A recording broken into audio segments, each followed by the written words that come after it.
Hace años que soy historiador. Investigo, doy clases y seminarios. Sin embargo, hay veces que las preguntas más difíciles me las hacen en lugares insospechados. Desde que mi almacenero sabe a qué me dedico, mis compras se convirtieron en experiencias extrañas.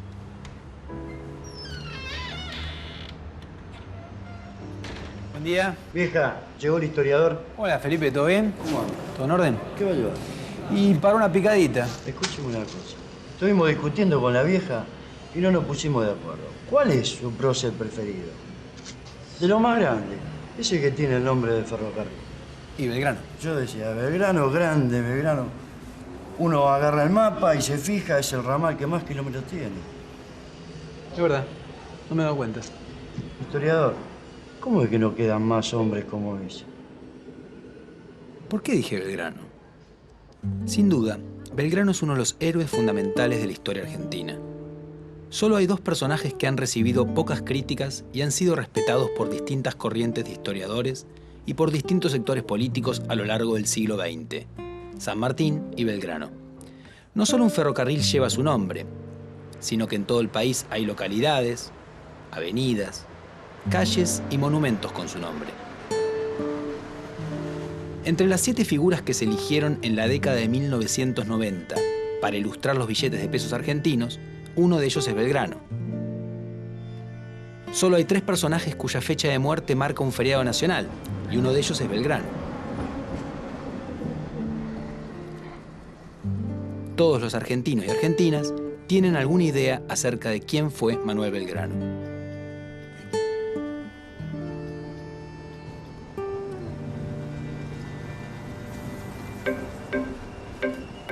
Manuel José Joaquín del Corazón de Jesús Belgrano nació en Buenos Aires el 3 de junio de 1770. Su padre era oriundo de Oneglia, en la región de Liguria, que actualmente pertenece a Italia. Su nombre era Domingo y su apellido original era Peri, pero lo cambió por Pérez para españolizarlo al instalarse en el Río de la Plata. Luego adoptó otro apellido, Belgrano. Una leyenda dice que se debió a que producía buen trigo, un grano bello. Se casó con María Josefa González Casero, nacida en Santiago del Estero. Era dueño de una de las fortunas más importantes de Buenos Aires.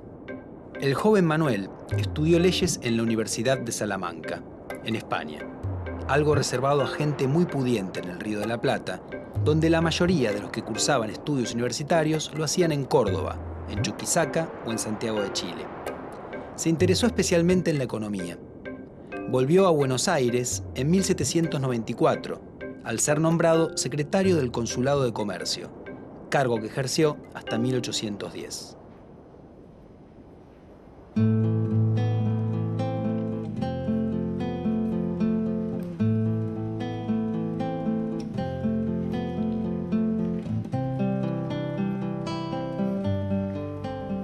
¿Quién era el padre de Belgrano? Y el padre era italiano. De hecho, el apellido de él es distinto al que después trascendió, que es Domingo Belgrano Pérez. Y él en los 50 del siglo XVIII primero se va a España, desde donde consigue el permiso para venir a Buenos Aires, porque evidentemente en esa época no se podía viajar de un lado a otro libremente, y consigue el permiso y se instala en Buenos Aires en los 50. Y en realidad llega, aunque no era una familia totalmente humilde, digamos, llega un poco con una mano adelante y otra mano atrás, y empieza haciendo actividad comercial, pero en un nivel muy bajo, ¿no? Haciendo transacciones muy humildes, comprando y vendiendo algunas cosas en Buenos Aires.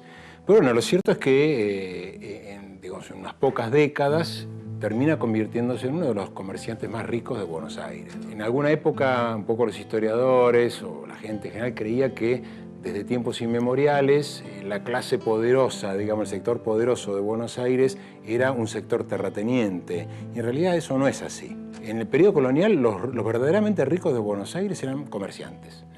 Obviamente podían tener algo de intereses en el campo, como es el caso del papá de Belgrano, que como decía tenía una chacra, una estancia, pero eso era nada, el 2, 3, el 5% de su capital. El capital esencial de Belgrano estaba en el comercio. Eso, comprar esclavos, vender esclavos, comprar mercancías, traer plata, traer yerba del Paraguay y después llevar esa yerba del Paraguay al Potosí. El padre lo mandó a estudiar a España. Lo mandó a estudiar comercio, pero en realidad él no estudió comercio, estudió leyes. Por un lado defendían la idea de la ilustración, es decir, las luces, la importancia del conocimiento para mejorar la sociedad. Entonces, obviamente Belgrano, desde su función en el consulado, fue un gran defensor de la educación. La necesidad de crear escuelas de todo tipo para que la gente se forme. Para los que hacen agricultura aprendan a mejorar la agricultura que hacen, para los que hacen navegación aprendan cómo se mejoran los instrumentos de navegación, etcétera, etcétera. ¿Cómo recordás a Belgrano físicamente? Era de facciones muy delicadas, muy finas. Me imagino un tipo no muy alto, Hermoso, hermoso. no muy gordo, así. De pelo corto, por lo menos la figurita de Belchiquen. Tipo común, va. Belgrano, con la patillita, la naricita y algunos rulitos así, bien marcados acá. Con cara de buena persona. Como hombre era lindo.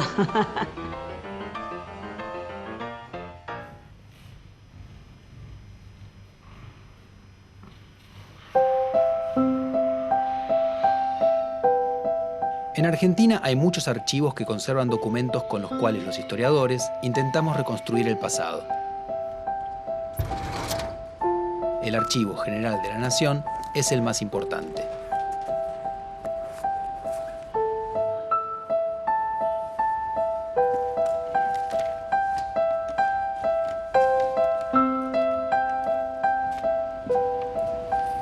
¿Te pido esto? El archivo de fotografía tiene una colección impresionante. Aunque obviamente en la época de Belgrano no existían las fotos, se pueden encontrar algunas de cuadros que lo representan y de lugares ligados a su persona, y también de homenajes posteriores.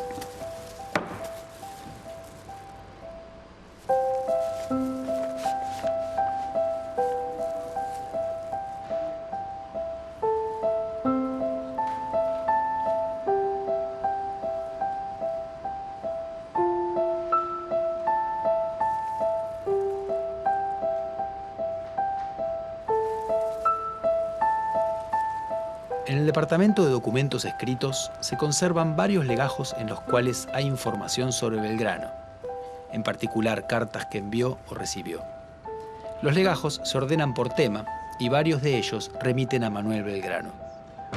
Este es el libro de matrículas del Colegio de San Carlos, donde asentaban también los exámenes de gramática y de filosofía. Y tenemos al alumno Manuel Belgrano.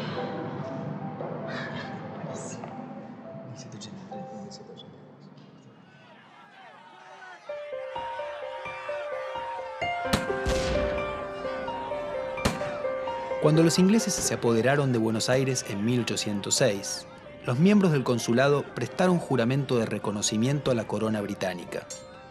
Belgrano se negó y pasó a la banda oriental. Volvió a la ciudad después de la Reconquista y se incorporó a las milicias voluntarias que se formaron para enfrentar un posible nuevo ataque. Belgrano ingresó al cuerpo de patricios, que agrupaba a los nacidos en Buenos Aires, y fue elegido sargento mayor del regimiento. Los oficiales de patricios eran elegidos por la tropa, y en general los que fueron nombrados eran miembros de la élite de la ciudad. Belgrano cuenta en su autobiografía que hizo trampa en una elección para evitar que triunfaran los que él llamó dos hombres oscuros, es decir, de origen popular. Se entrenó en el manejo de las armas y estudió algunas claves de la vida militar. Al año siguiente participó en la defensa contra la segunda invasión inglesa. En mayo de 1810, Belgrano formó parte del grupo revolucionario y fue nombrado vocal de la primera junta. La junta decidió enviar a sus mejores tropas para hacerse obedecer en el interior y en el Alto Perú, donde estaba la ciudad de Potosí, que era la clave de la economía colonial porque de ahí se extraía la plata. Pero también decidió enviar una segunda expedición a Asunción del Paraguay, para obligarla a plegarse al movimiento revolucionario. El mando del pequeño ejército le fue otorgado a Belgrano, que no era un militar profesional, pero sí un revolucionario decidido. La precaria expedición fue derrotada y el Paraguay no aceptó más la preeminencia de Buenos Aires. Belgrano estaba ligado a los grupos morenistas, es decir, seguidores del pensamiento del fallecido Mariano Moreno, que impulsaban cambios importantes. Los que gobernaban cuando regresó a Buenos Aires eran sus rivales, los moderados saavedristas. Pero en septiembre de 1811, los saavedristas fueron removidos del gobierno y se nombró al primer triunvirato en lugar de la Junta. Este designó a Belgrano jefe de los patricios.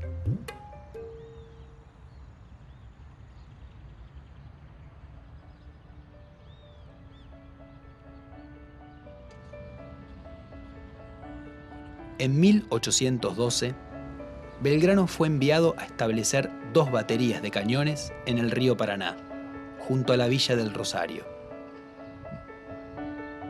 Allí enarboló por primera vez el estandarte que diseñó para sus tropas. El triunvirato no quería que se creara un pabellón, porque eso ahondaría el camino a una ruptura total con la monarquía española, paso que todavía no gozaba de consenso entre la dirigencia rioplatense. Pero Belgrano decidió seguir adelante y creó la bandera.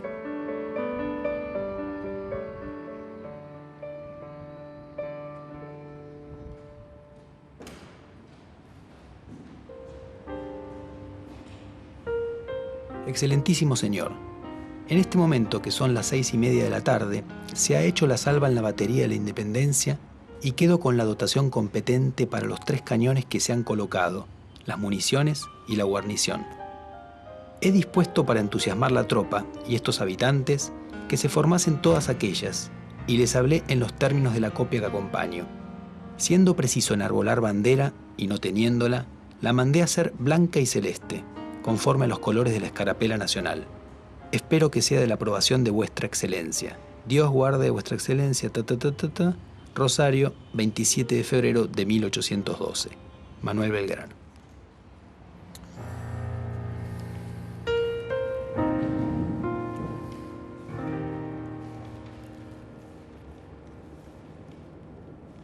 Los colores de la bandera, celeste y blanco, provienen de una orden que había fundado el rey Carlos III, el más importante de los Borbones españoles, en 1771. Carlos III era devoto de la Virgen María en su advocación de la Inmaculada Concepción, que tenía un manto celeste y blanco, y de allí tomó los colores de su orden. Belgrano adoptó entonces unos colores muy conocidos en los dominios españoles, y al hacerlo, evitaba además que se hablara de una ruptura total por parte de los revolucionarios, puesto que eran colores de la monarquía. Más tarde le agregaría un sol incaico, en amarillo. El sol era un símbolo americano en una divisa de origen europeo. ¿Qué significa la bandera para vos? Que representa la vida. La bandera tiene un significado en general, inclusive los colores. O sea. A mí me encanta la bandera. El color celeste y blanco es El cielo. el corazón de uno. Uno lo lleva en el alma. Mirando el cielo ya es la bandera. Sí, me gustan más esos colores en el cielo que en la bandera, en realidad. Y la bandera representa al país. Un símbolo de unión. Hay gente que se siente más identificada, hay gente que se siente menos identificada. La amo. Este 20 de junio voy a sacar la bandera al balcón.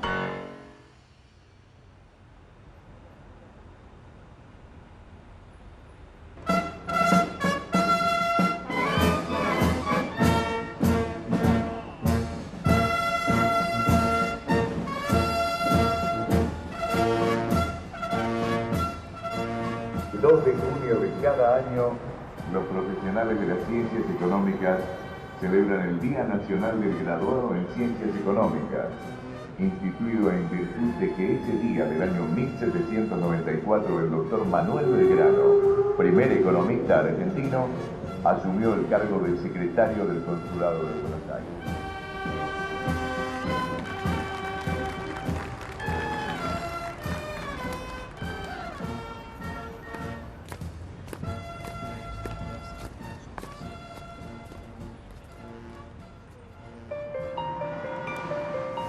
Manuel, ¿cuál es su relación de parentesco con Belgrano, el prócer? Soy quinta generación, chosno nieto, en forma directa, por la rama de su hija Manuela Mónica, en el colegio, ¿no es cierto? Cuando uno empieza a estudiar y bueno, cada vez que se nombraba Manuel Belgrano se daba vuelta toda la clase para mirarme. Hay gente que le llama la atención, gente que se lo toma en chiste, que no lo cree. Sí, creen que... cree que es un chiste que le están haciendo. En todas las generaciones siempre hubo un Manuel y bueno, mi hijo tiene el nombre completo del general, Manuel José Joaquín del Corazón de Jesús. Un auténtico belgraniano. Sí. Después de su paso por Rosario, Belgrano fue enviado a hacerse cargo del desorganizado Ejército del Norte, que luego de la Revolución había ocupado el Alto Perú, la actual Bolivia, pero después había sido vencido y estaba en retirada.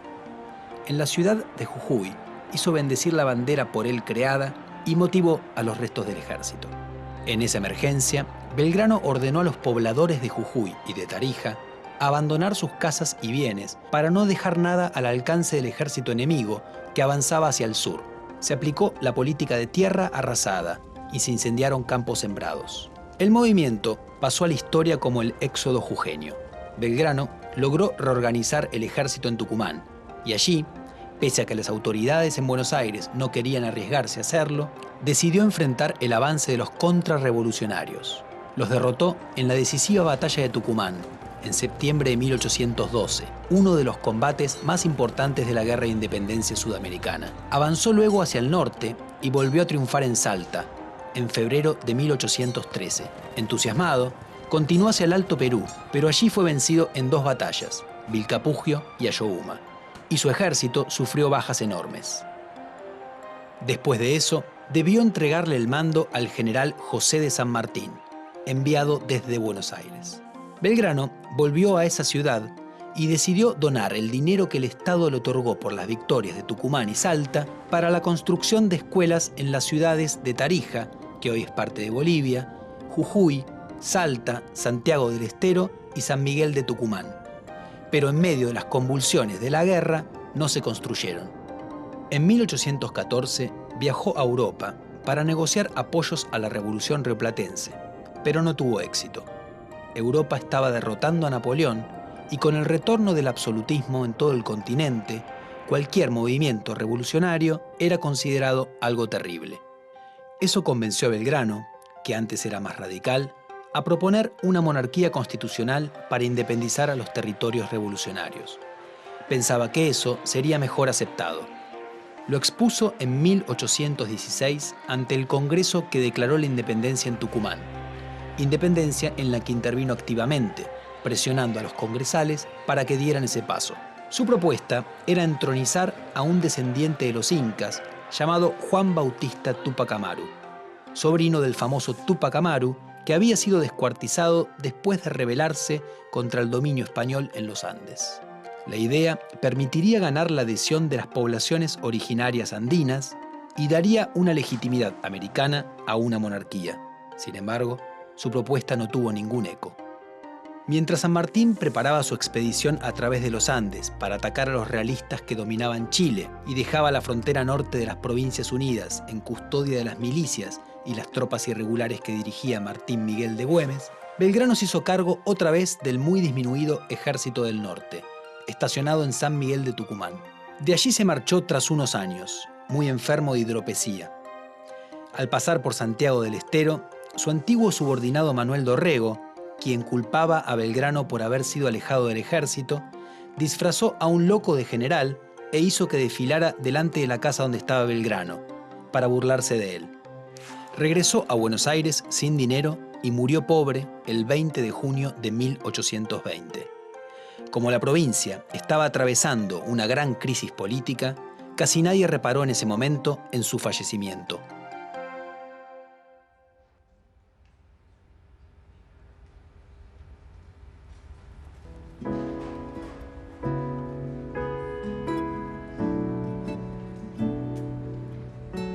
Es el Estado Nacional efectivamente existente el que se dota de un panteón y de este modo se hace legítimo, héroes que han venido a fundar la nación que hoy es la nación. Los héroes aparecen en general y los miembros de los panteones revestidos de unas virtudes que son también las virtudes del presente, son las virtudes del capitalismo avanzado, son individuos que son austeros, que son capaces de cualquier sacrificio, que son, además, en un toque quizá más romántico, capaces de ejecutar acciones heroicas y dueños de un coraje sin par.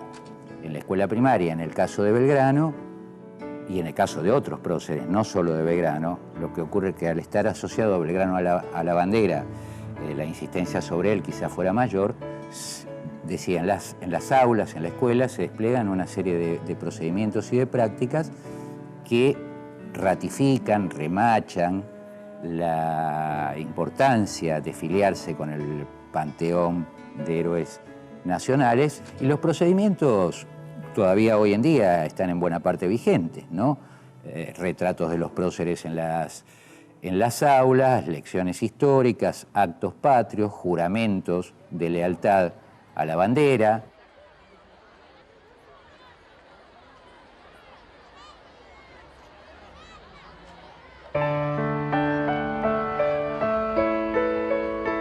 ¿Cómo Belgrano se transformó en prócer? En los años que siguieron a su muerte, con la situación política más calma, se lo empezó a recordar. En la década de 1850, Bartolomé Mitre lo eligió como el personaje a través del cual contar la revolución y la independencia, otorgándole un lugar fundamental. Fue uno de los primeros héroes históricos en tener un monumento, que se erigió en su memoria en Buenos Aires, en Plaza de Mayo, en 1873. En 1938 se decidió que la fecha de su muerte iba a ser un feriado nacional, el Día de la Bandera, y se inició en Rosario la construcción de un monumento para homenajearla.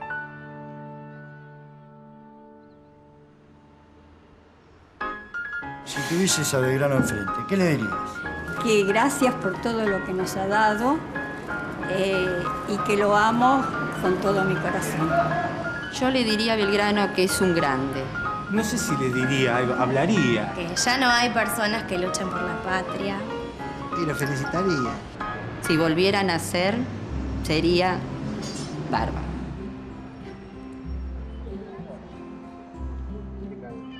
¿Cuál es tu relación con Manuel Belgrano, tu parentesco? Yo soy chosno. Chosno es la quinta generación. Es hijo, nieto, bisnieto, tataranieto y chosno. Manuel Belgrano tuvo dos hijos naturales.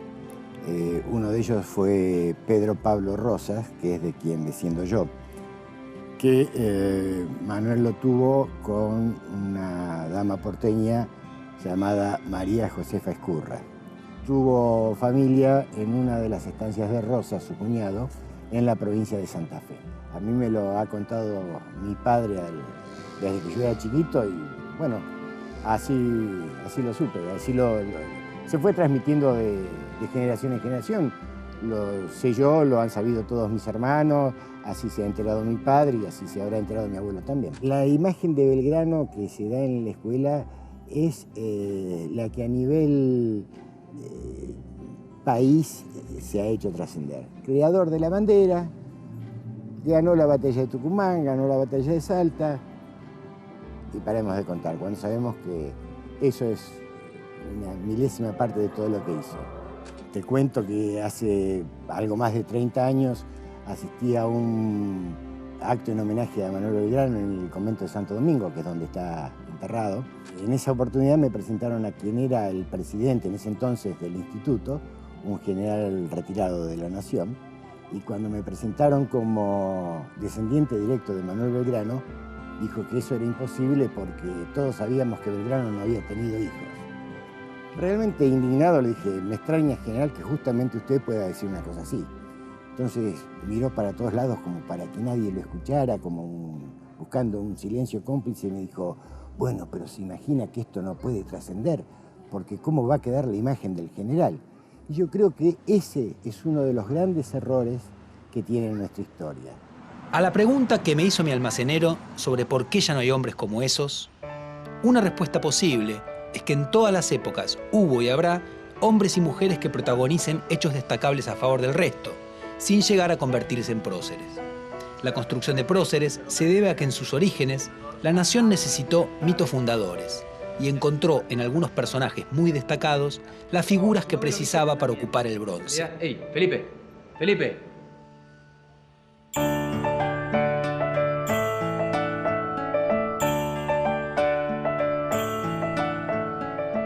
Poder ir más allá de la construcción del prócer Belgrano sirve para dejar de ver a un prohombre excepcional y conocer a un ser humano cuya pasión no se limitaba solamente a sus ideales y que a pesar de sus muchos problemas siempre siguió sus convicciones.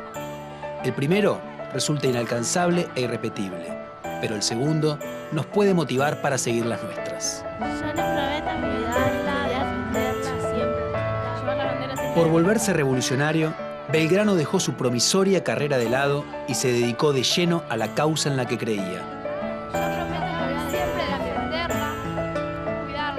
Ese es el lado más importante de la figura de Belgrano, el hombre que se volcó activamente a conseguir una transformación de su realidad.